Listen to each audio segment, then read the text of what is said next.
and they're talking about the United States of America.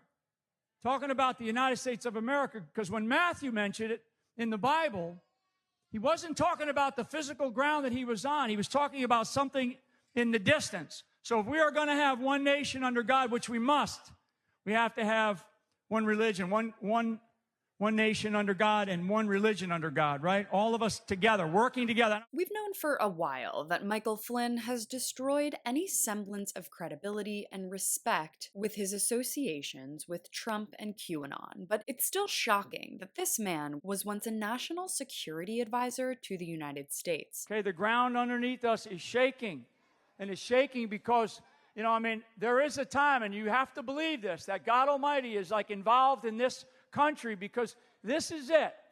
This is it. This is the last place on earth. This is the shining city on the hill. This is the city on the hill. The city on the hill. The city on the hill. I'm Caroline Johnson. Thanks for watching. Flynn just used his platform to call for the US to practice one Christian faith. This is a shocking, inappropriate, revolting, and frankly ignorant analysis. Beyond the threats to freedom of religion, Flynn is clearly displaying a fundamental lack of understanding about the history of Christianity itself and the scores of denominations within it, caused by centuries-long disagreements. Christian denominations are notorious for having very slightly different approaches to one faith that have caused rifts hundreds of years long. Grudges and disagreements within Christianity are some of the most intense and long-lasting in human history. As Jennifer Martin pointed out on Twitter, quote, "The one Christian religion rhetoric is always the funniest because not only do we have Protestants and Catholics, but there are entire denominations where splits happen because two brothers got in a fight over finances or something. If Flynn thinks he can sort out those differences, I for one would love to see him try." And all of this doesn't even touch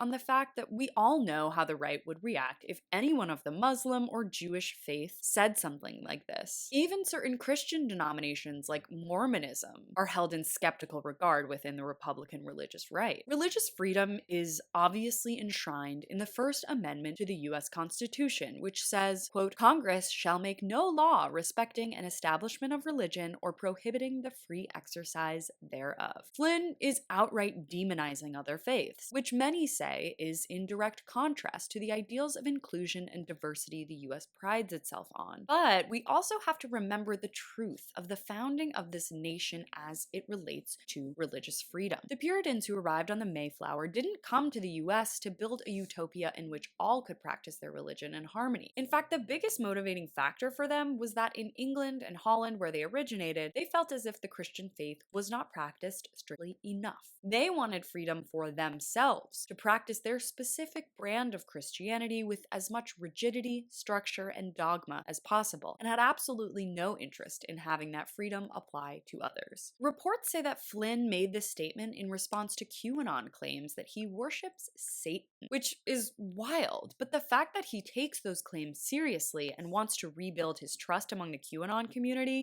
is downright scary. Famed Watergate journalist Carl Bernstein on Sunday blasted the former national security advisor by saying, quote, "It's so stupefying to think that we had a president of the United States that would entertain these knaves, fools, and dangerous authoritarian figures." Bernstein went on, "That's what we need to look at in the big picture. Donald Trump looked for people to facilitate his authoritarian impulse." Thanks so much for watching. You can follow me on all platforms at Caro Johnson 917.